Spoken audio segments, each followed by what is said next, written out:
climbed into the trash chute of her boyfriend's luxury Melbourne apartment in a sleepwalking state, but her family suspects foul play. An avid climber and martial artist, 24-year-old Phoebe Handsjuk brightened every room. Tragically, on December 2nd, 2010, however, her life was cut short in one of the most bizarre incidents in Australian history. Drunk and on sleeping pills, Handsjuk reportedly climbed into the trash chute of her boyfriend's apartment building and fell to her death. Melbourne police officers found her body in the refuse room 12 stories below, where Handsjuk had fallen feet first into the garbage compactor and nearly severed her foot upon impact. While police suspected suicide, the coroner ruled Phoebe Handsjuk's death a freak accident. But others remain unconvinced. Indeed, independent experts found it virtually impossible for Handsjuk to have entered the chute alone, and Handsjuk's grieving mother is convinced someone put her in there. Amateur sleuths have since pointed to Handsjuk's lover, 40-year-old Anthony Hampel. The rich son of a Supreme Court judge, he was never officially charged or suspected, despite being described as controlling. Meanwhile, somebody erased every email Handsjuk had ever sent and stole one of her cell phones. Born on May 9th, 1986, in Melbourne, Australia, Phoebe Handsjuk was drawn to the great outdoors since her childhood. She was an older sister to two brothers, Tom and Nikolai. Her father, Len, was a psychiatrist, and they all together formed a happy life in the Richmond suburbs. At 15, however, Handsjuk began drinking and experimenting with drugs. She even ran off and lived with an ex-convict and his child for 8 weeks. Returning home, she was prescribed antidepressants before starting a relationship with a local teacher twice her age. When she was 23, Handsjuk worked reception at the Lindley Godfrey Hair Salon in South Yarra. Around this time, she met 39-year-old Anthony Hampel, who was one of her clients. A handsome events promoter, his father was Supreme Court Judge George Hampel and stepmother County Court Judge Felicity Hampel. While her boss, Lindley Godfrey, thought Phoebe was just going to shag him and flick him, she wound up dating Hampel for 5 months and moved into his Valencia apartment on St. Kilda Road in October of 2009. Over the next 14 months, Handsjuk began to drink heavily and told her psychiatrist Joanna Young that Hampel was verbally abusive. She left him 4 times in the 6 weeks before her death. According to Godfrey, Hampel always managed to lure her back. Tragically, her 4th return would be her last. On the day of her death, December 2nd, 2010, Handsjuk and her father Len made plans to meet Hampel for dinner. In the meantime, Handsjuk was hanging around the apartment she shared with Hampel. She was captured on CCTV footage leaving the apartment at 11:44 a.m. following a fire alarm to walk her dog outside before returning to the 12th floor residence. From here, only Hampel has been able to explain what happened. Hampel claimed to have arrived home shortly after 6 p.m. and was met by shards of broken glass and blood spattered across the keyboard and computer. And Handsjuk was nowhere to be found, yet her purse, wallet, and keys sat on the kitchen kitchen counter. There were also 2 used wine glasses on the table that would never be dusted for prints. But by the time investigators found her in a pool of her own blood next to a trolley bin in the ground floor refuse room, she had long been dead, with a blood alcohol level of 0.16 in her system, more than 3 times the legal limit, and 1 or 2 sleeping pills of Stilnox, a prescription sedative formerly known as Zolpidem. Authorities concluded that Handsjuk entered the chute between 12:03 and 7 p.m.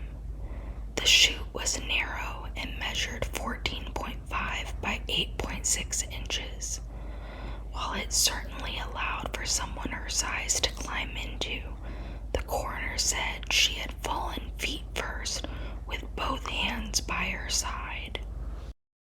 Police revealed that Handsjuk had initially survived her fall and bled to death in the dark after trying to crawl out of the garbage bin. She had notable bruises on her arms, which appeared unlikely to have stemmed from her vertical fall, while authorities concluded that she sleepwalked into the chute. Not everyone believed it. Handsjuk's grandfather, Lorne Campbell, a retired police detective, received the dreadful news on the phone at 10 p.m. the day she was found. Arriving at the scene, he was immediately convinced of only one thing. Right from the start, he said, "I believe she had been murdered." After 5 days of leaving the CCTV footage and all of Handsjuk's computers and devices behind, homicide detectives concluded there had been no foul play. They theorized that Handsjuk had cut her hand and climbed into the chute while trying to dispose of the broken glass. "They just missed so much," said Campbell. Indeed, he noted that in addition to the wine glasses, samples of large shoe prints leading from the apartment were ignored. He tried recreating the climb itself with a chute replica and Handsjuk's friends as test subjects. Sober and athletic, they found it extremely difficult. Retired Victoria Police Detective Roland Legg agreed. One of the major problems, apart from the dimension, is that the door comes up against your lower back and jams you in. So trying to maneuver yourself is then not helped by the fact that there is nothing to grip onto, said Legg. And whatever Phoebe had in her system at the time would have made it even more difficult. In 2013, a full inquest into Handsjuk's death was held after her mother raised $50,000 to cover the proceedings. Campbell's attorney objected to the notion that Handsjuk was murdered, with coroner Peter White testifying that she sleepwalked into the chute herself. On December 10, 2014, the inquest concluded in Campbell's favor. While Campbell believes that his granddaughter's death may have had something to do with the Melbourne drug trade, there's insufficient evidence of this. Others are far more suspicious of Campbell himself, who ate and had a beer after noting broken glass and blood in his home. Campbell went on to date 25-year-old model Bailey Schneider in 2018, only for her to die with a gold cord wrapped around her neck mere hours after the two broke up. She was discovered at her family home in Mooney Pods. Her death was ruled a suicide by asphyxiation, but her parents insist this is impossible. Campbell, meanwhile, has since moved out of his apartment and is happily married, but for the Handsjuks, moving on from their loss remains a lifelong struggle. As Phoebe Handsjuk's mother said, "Nothing will ever be the same for us."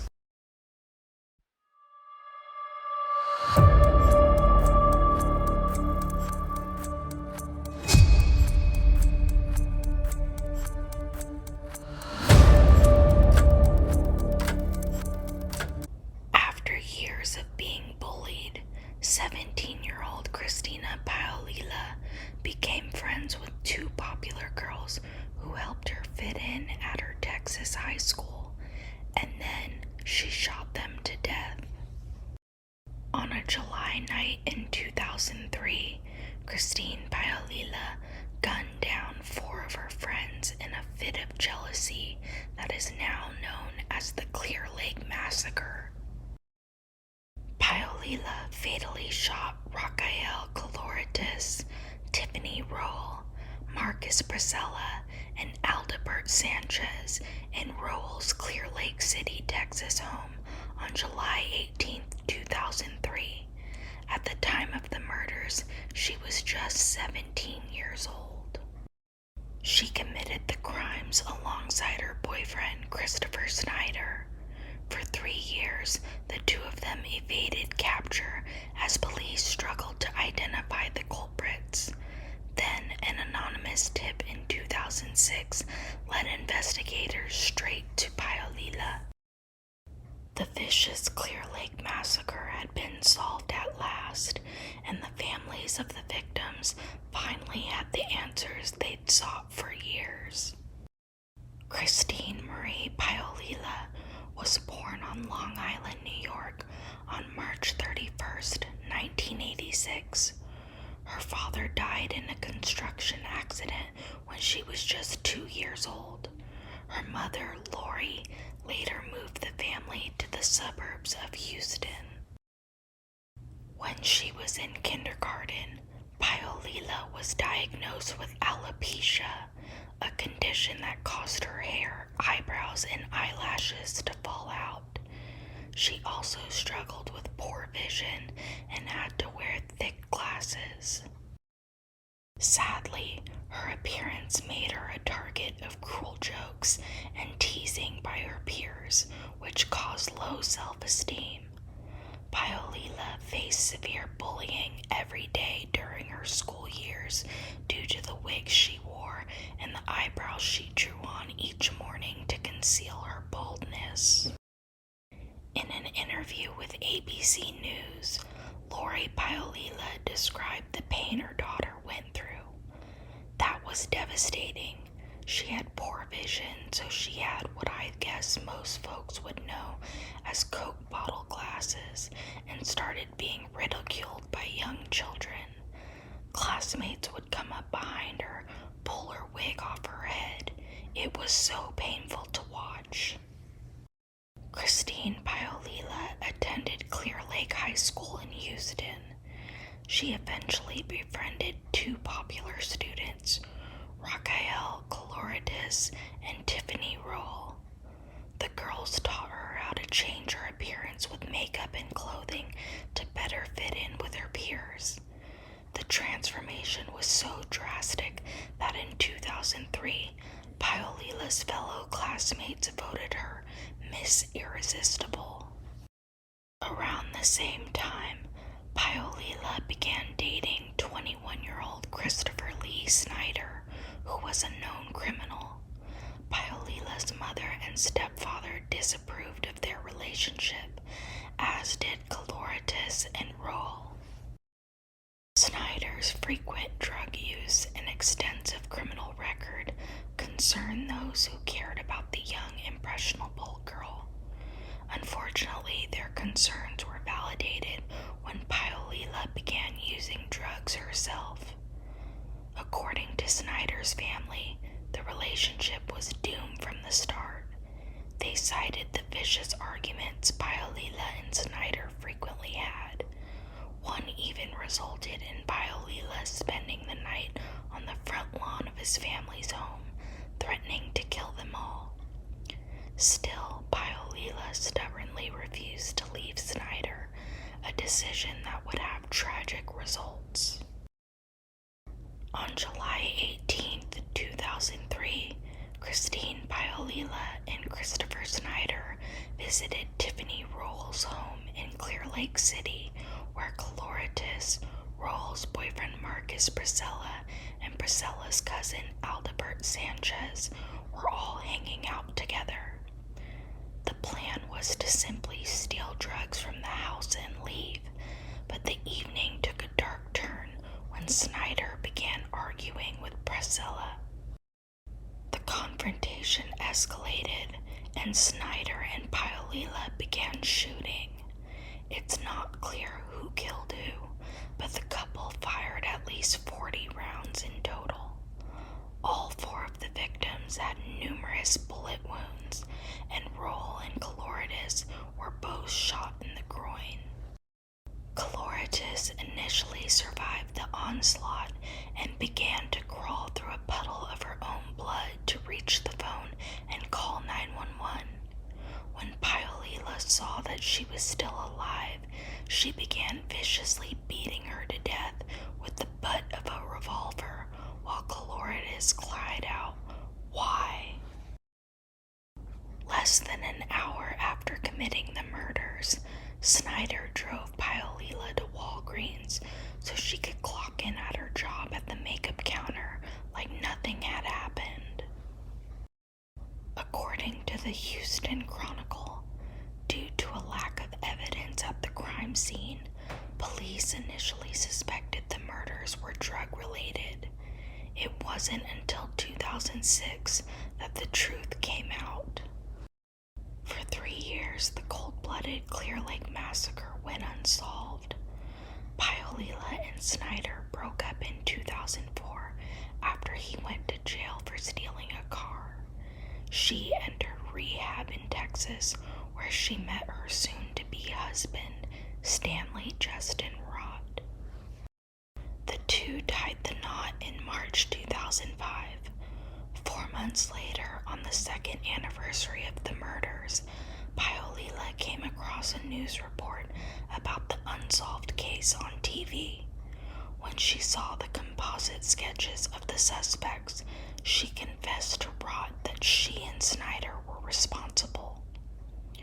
The couple went into hiding, living out of a motel room in San Antonio. A year later, police received an anonymous tip. The caller said he had met Paolilla in rehab, and she had confessed to him that she had murdered the 4 victims in the Clear Lake Massacre. Acting on this information, authorities arrested Christine Paolilla outside her motel room. Rott told police about his wife's confession, and he revealed to them a shocking twist to the story. Paolilla had told him that she saw Coloritis still clinging to life and decided to finish her off by bludgeoning her friend to death. When interrogated by detectives, Paolilla shifted all the blame onto her former boyfriend Snyder. She claimed it was Snyder who came up with the idea to rob her friends, but their plans went terribly wrong. Both Paolilla and Snyder, who was still at large, were charged with capital murder.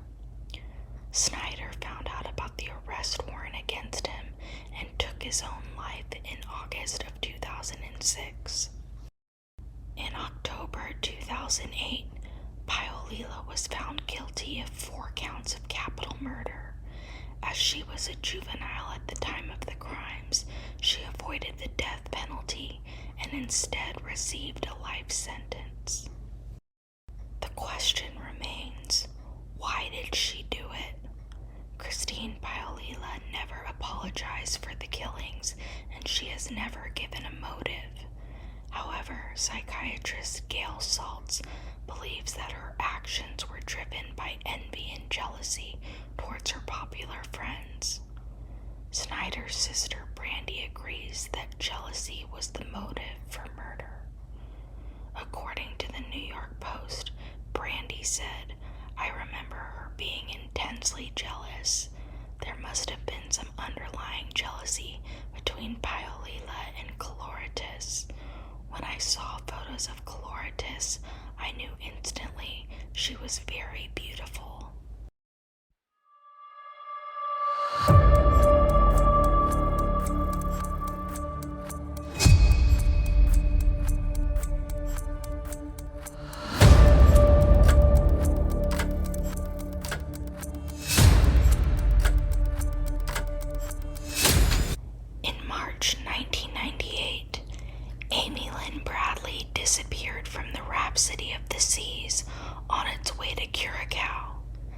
7 years later, her family received a disturbing photograph that seemed to reveal her fate. At around 5:30 a.m.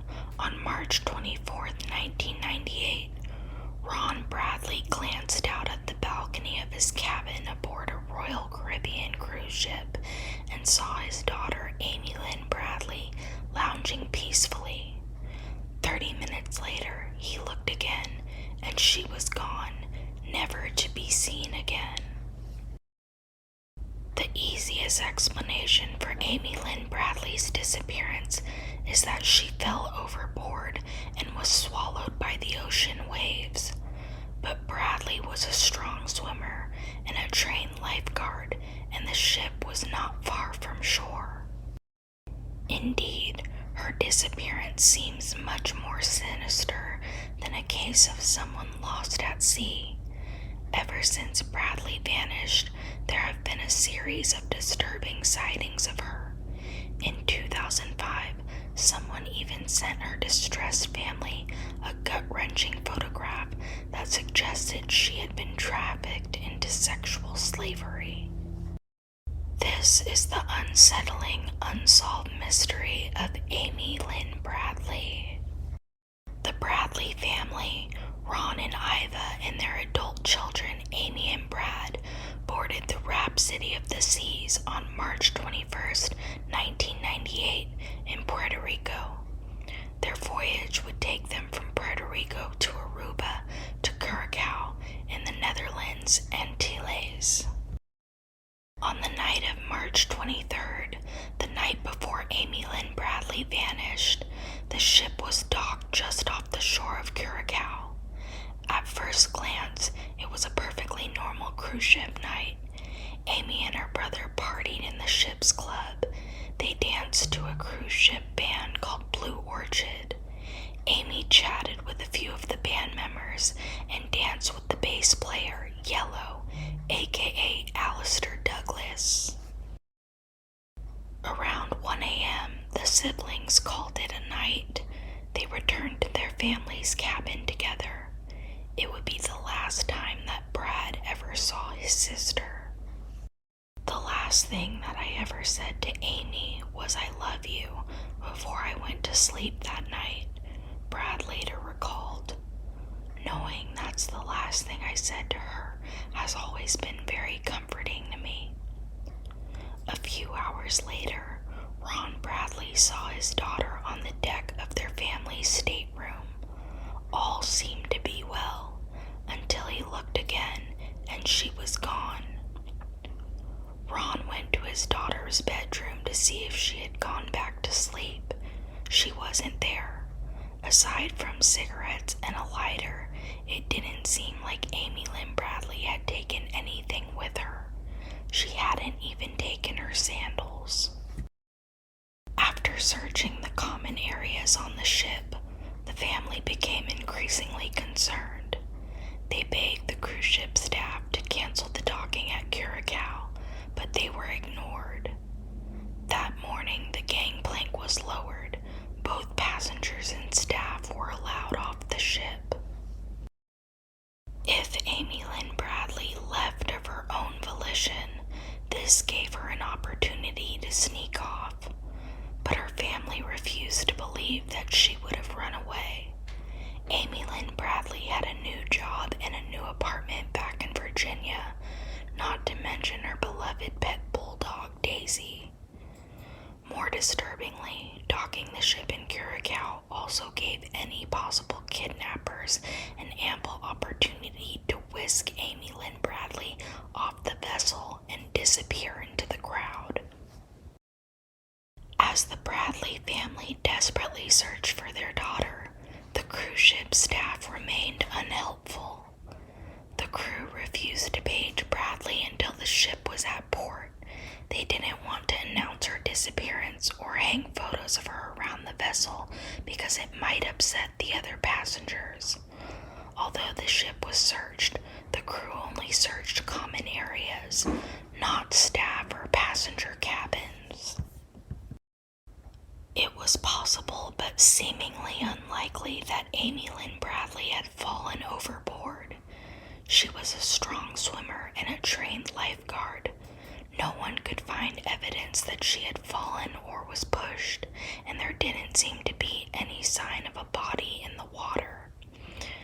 The family turned their attention to the cruise ship staff. They believed that certain people on board had been giving their daughter special attention. We noticed immediately there was a tremendous amount of attention toward Amy from the crew members, Ivy Bradley told Dr. Phil. At one point, Ron Bradley remembered one of the waiters asking for Amy's name, saying that they wanted to take her to Carlos and Charlie's restaurant during the ship's dock in Aruba.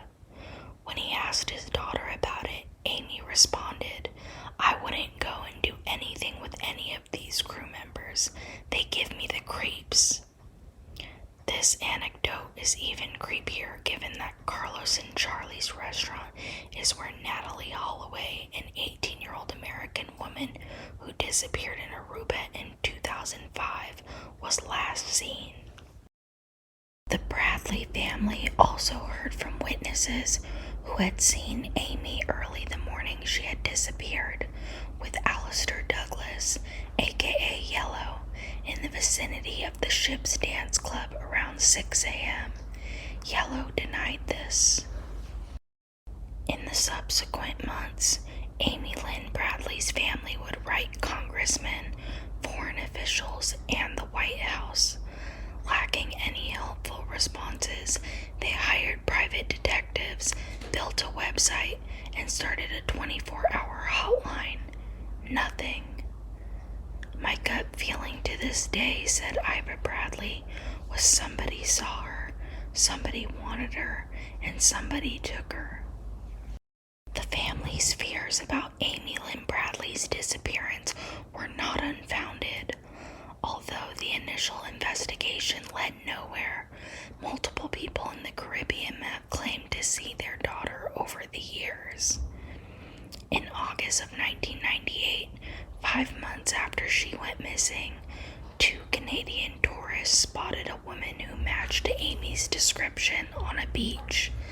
The woman even had the same tattoos as Amy, a Tasmanian devil with a basketball on her shoulder, a sun on her lower back, a Chinese symbol on her right ankle, and a lizard on her navel. One of the tourists, David Carmichael, says that he is 100% sure that it was Amy Lynn Bradley. In 1999, a member of the Navy visited a brothel in Curacao and met a woman who told him her name was Amy Lynn Bradley. She begged for his help, but he didn't report it because he didn't want to get into trouble. The officer sat on the information until he saw Amy Lynn Bradley's face on People magazine. That year, the family received another promising clue, which turned out to be a devastating scam. A man named Frank Jones claimed to be a former U.S. Army Special Forces officer who could rescue Amy from armed Colombians holding her in Curacao. The Bradleys gave him $200,000 before they realized he was a fraud. Ron Bradley said afterward, "If there's a chance, what else do you do? If it was your child, what would you do? So I guess we took a chance, and I guess we lost." The sightings kept coming. 6 years later, a woman claimed to have seen Bradley in a department store restroom in Barbados. According to the witness, the woman she met introduced herself as Amy from Virginia and was fighting with 2 or 3 men. And in 2005, the Bradleys received an email containing a photo of a woman who appeared to be Amy lying on a bed in her underwear. A member of an organization that locates sex trafficking victims on adult websites noticed the photo and thought it could be Amy. The woman in the photograph is identified as Jazz, a sex worker in the Caribbean. Unfortunately, this upsetting clue didn't generate any new leads. into Amy Lynn Bradley's disappearance is ongoing. The FBI and the Bradley family have both offered sizable rewards for information on her whereabouts. However, for now, her disappearance remains a disturbing mystery.